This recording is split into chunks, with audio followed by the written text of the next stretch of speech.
السلام عليكم ورحمة الله وبركاته. أهلا بكم في قناة كنزي لايف وي، ونستكمل مع بعض الآيات من سورة الواقعة. توقفنا في الحلقة اللي فاتت عند الآية 19 اللي كانت بتوصف لنا خمر جنة المقربين اللي بيطوف فيها الولدان المخلدون على أهل الجنة، وعرفنا إن الخمر دي مش بتذهب العقل ومش بتجيب صداع وأمراض زي خمر الدنيا. وبتنقلنا الآيات بعد كده لوصف طعامهم وفاكهة مما يتخيرون.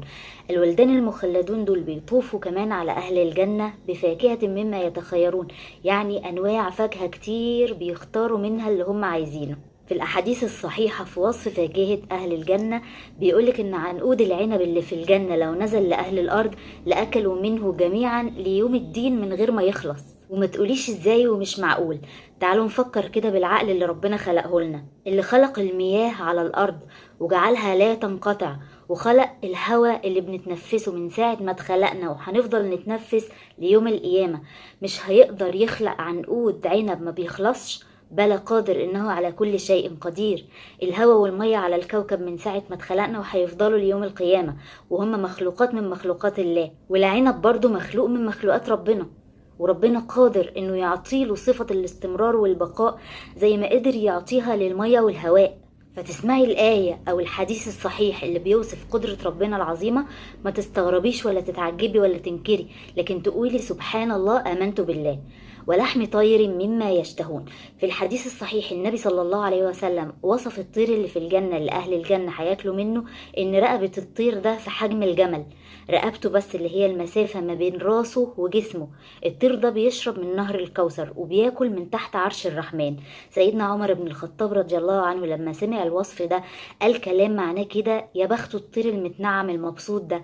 فالنبي صلى الله عليه وسلم قال له إن المؤمن اللي هياكل الطير ده هيكون متنعم في النعيم والطرف والانبساط أكتر من الطير نفسه. عارفة لما تبقي قاعدة كده بتتفرجي على قناة ناشونال جيوغرافيك فتلاقي كده العصافير جميلة قوي وطايرين وسط أشجار كبيرة وزهور جميلة وعمالين يتنقلوا من زهرة لزهرة، فتقولي يا على الروقان اللي هم فيه، يا بختهم مش شايلين للدنيا هم وعايشين وسط الجناين يلعبوا وياكلوا ويشربوا.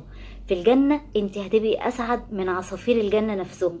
المؤمن في الجنة هيشوف الطائر ده والطائر هيكلمه: يا ولي الله ما نفسكش تاكلني؟ ويبتدي بقى يجر ريقه: ده انا شارب من نهر الكوثر، ده انا واكل من تحت العرش. لو المؤمن حدث نفسه بس كده ونوى انه ياكله، الطائر ينزل جاهز كده قدامه في الطبق وياكله بالهنا والشفا. بعدها الطائر ده عظامه بتتجمع تاني ويقوم ويطير في الجنة ويرعى فيها تاني من اول وجديد. واحدة تقولي ايه ده ازاي يعني؟ مش احنا هناكله ويندبح ويموت؟ لا، مفيش موت في الجنة، محدش بيموت، واي مظهر من مظاهر النعيم مستمر مش بينقطع ولا بيختفي. ومفيش ذبح ودم وسلخانات وزرايب زي اللي عندنا في الدنيا دي، مفيش بوحة هناك ولا صبح صبح ولا سكاكين وسواطير. في الجنة بس كن فيكون. الآيات اللي بعدها: وحور عين كأمثال اللؤلؤ المكنون. حوريات عيونها جميلة واسعة. بصي شبههم بإيه؟ باللؤلؤ المحفوظ في الصدفة بتاعته. لما بنفتح الصدفة كده بنلاقي جواها لؤلؤة محدش شافها ولا لمسها إلا الشخص اللي لقاها. أهو في الجنة المؤمن هيفتح الخيمة بتاعته هيلاقي جواها حورية محدش شافها ولا لمسها قبله، هي مخلوقة عشانه هو لوحده. وطبعا مفيش غيرة هناك. المشاعر اللي بتضايقنا وبتغيظنا في الدنيا دي مش موجودة هناك. الآية اللي بعدها: جزاء بما كانوا يعملون. كل النعيم ده مكافأة لأولياء الله على عملهم الصالح في الدنيا. وربنا عز وجل هو العدل، الذكر والأنثى هيتنعموا بما شاءوا، اللي تتمنيه من غير ما تطلبيه هتلاقيه. لهم ما يشاءون فيها ولدينا مزيد. يعني هتاخدي نعيم فوق النعيم اللي بيخطر على بالك كمان. وأعظمها طبعا رؤية الرحمن الرحيم تبارك وتعالى، بس بشرط تلتزمي في المرحلة الدنيا اللي احنا فيها دي بالأعمال الصالحة. جزاء بما كانوا يعملون. مفيش حاجة اسمها أنا ما بصليش بس قلب أبيض. محدش قالك صلي وخلي قلبك أسود، لا، صلي وقلبك أبيض مع بعض. ما ينفعش يبقى قلبي أبيض وعملي أسود.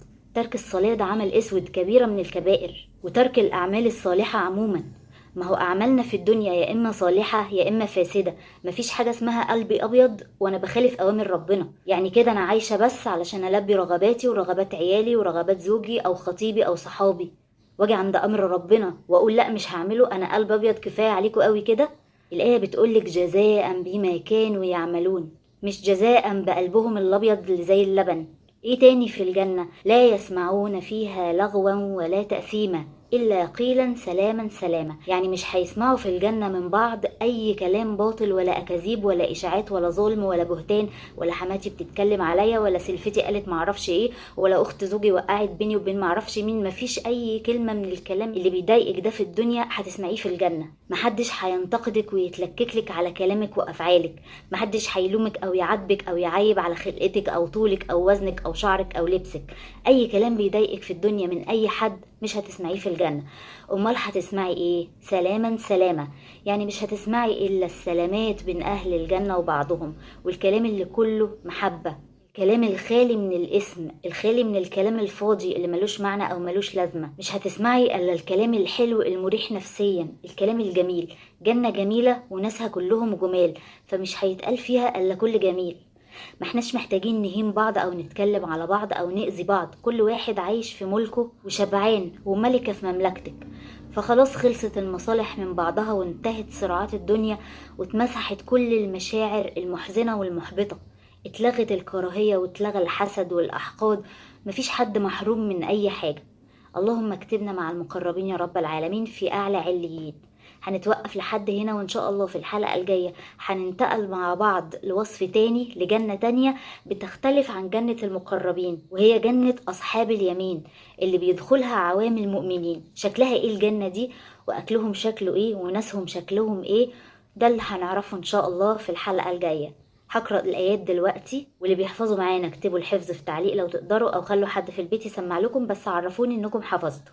أعوذ بالله من الشيطان الرجيم. بسم الله الرحمن الرحيم. وفاكهة مما يتخيرون ولحم طير مما يشتهون وحور عين كأمثال اللؤلؤ المكنون جزاء بما كانوا يعملون لا يسمعون فيها لغوا ولا تأثيما إلا قيلا سلاما سلاما. سبحانك اللهم وبحمدك. وخلصت الحلقة يا خسارة، لكن معادنا بكرة إن شاء الله في حلقة جديدة على قناة كنزي لايف واي.